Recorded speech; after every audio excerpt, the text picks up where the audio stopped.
എടാ അസ്കർ അങ്ങോട്ട് നോക്കണ ആ കാക്കണ്ടക്ക റോഡ് മുറിച്ചെടുക്കാൻ വയ്യട്ടാ. അതിന് വെയ്യ ഞാൻ പോയി അന്ന് അതിനാ കൊണ്ടുപോയി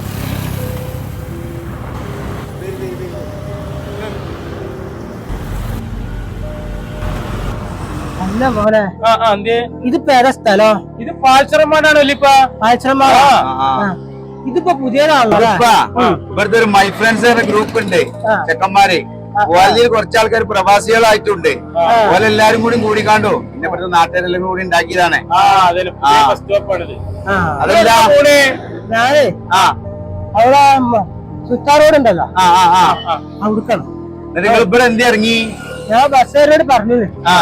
അപ്പൊ ഓൾക്ക് വരാൻ പറഞ്ഞാ തോന്നുന്നു. അപ്പൊ ഇവിടെ ഇറങ്ങിയത്. ഞങ്ങളൊരു കാര്യം ചെയ്യും, നല്ല സുൽത്താറോട് കൊടുക്കാം. സുൽത്താറോട് ഭാസ്കറിന്റെ പേരല്ലേ അവിടുക്ക. അല്ല അപ്പൊ നിങ്ങൾക്ക് കുട്ടികളും മക്കളൊന്നും ഇല്ലേ? ഇല്ല, എനിക്ക് കുട്ടികളും മക്കളൊന്നും ഇല്ല. അതൊക്കെ ഒരു കഥയാണ്. കല്യാണം കഴിഞ്ഞിട്ടില്ല. കല്യാണം കഴിച്ചിട്ടില്ല? ഇല്ല. അപ്പൊ സ്വത്ത് മുതലൊക്കെ ഉണ്ടായിരുന്നേ, അത് ഏട്ടന്റെ മക്കൾക്കും അഞ്ചന്റെ മക്കൾക്കൊക്കെ കൊടുത്ത് ഇപ്പൊ അവർക്കൊക്കെ ഞാനൊരു ബാധ്യത. ഓലാരും നിങ്ങളെ നോക്കണില്ലേ? ഇല്ല. ആദ്യമൊക്കെ നോക്കി നിങ്ങളെ ഇത് കുട്ടികളും അവരൊക്കെ നോക്കി. ഇത് കിട്ടിയപ്പോ നമ്മളൊരു ബാധ്യത ആയി. അതല്ലേ കാക്കാ, ഈ അസ്കറാക്കാൻ എനിക്കറിയാലോ. നിങ്ങൾ തമ്മിൽ ഇപ്പൊ എങ്ങനെ ബന്ധം? ഓനെ എന്റെ ചങ്ങായിയാണ്. അത് ശരി. ഇന്ന് ഞങ്ങളാണ് ആക്കി തരട്ടെ. ഞങ്ങൾ ഏതാണ്ട് പോവില്ലേ? മൂപ്പിന് മുടി കൊണ്ടുപോകാ, വണ്ടി തരട്ടാ.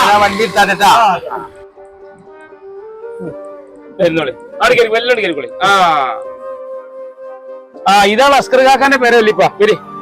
ഇതന്നല്ലേ? അല്ല വല്ലിപ്പ, അല്ല നിങ്ങക്ക് ആയ കാലത്ത് കല്യാണം കഴിക്കാനും തോന്നിയില്ല? കല്യാണം കഴിച്ചാലൊക്കെ പൂതി ഉണ്ടായിരുന്നു. എന്നിട്ടെന്തേ? അത് നീട്ടി നീട്ടി നീട്ടി കൊണ്ടുപോയി. അത് ശരി. അപ്പൊ അതിന്റെ സമയം കഴിഞ്ഞു. മനുഷ്യന്റെ അവസ്ഥയില് അസ്കറെ, ഇങ്ങനെ കുറെ ആൾക്കാരുണ്ടടാ പാവങ്ങള്. അവര് ചെറുപ്പകാലത്ത് ഒരുപാട് കഷ്ടപ്പെട്ട് കുടുംബം നല്ലോണം നോക്കും. ആ വീട്ടിലാണെങ്കിൽ ഏട്ടഞ്ചന്മാരും പെങ്ങന്മാരും കുട്ടികളും ഒക്കെ ഉണ്ടാവും. അവരൊക്കെ പോറ്റി പോറ്റി ഇതാക്കുമ്പോ ഒരു കല്യാണക്കാരി ചെക്കന്മാർക്ക് വരുമ്പോഴേ അത് അവരെങ്ങനെ നീട്ടിവെക്കും. കാരണം എന്താ വെച്ചാല് ഇവർ അധ്വാനിക്കുന്ന വരുമാനം നഷ്ടപ്പെടും എന്നുള്ള പേടിയാണ് അവർക്ക്. അതങ്ങനെ നീണ്ട് നീണ്ട് നീണ്ട് ഈ കുട്ടികളെ മക്കളിൽ ഈ ഇവന്റെ അല്ലാത്ത കുട്ടികളെയും മക്കളെയും പോറ്റിക്കാണ്ട് ഈ സാധു ജീവിച്ചിക്കാണ്ട് അവസാനം വയസ്സാകുമ്പോ ഈ കരിമ്പിന്റെ ചണ്ടി പോലെ. പാവാണല്ലേ? അത് സാരമില്ല, ദുനിയാവ് എന്ന് പറഞ്ഞാൽ അങ്ങനെ തന്നെയാണ്. എല്ലാം സ്വാർത്ഥമല്ലേ. കേറി നമ്മൾ പോവാ.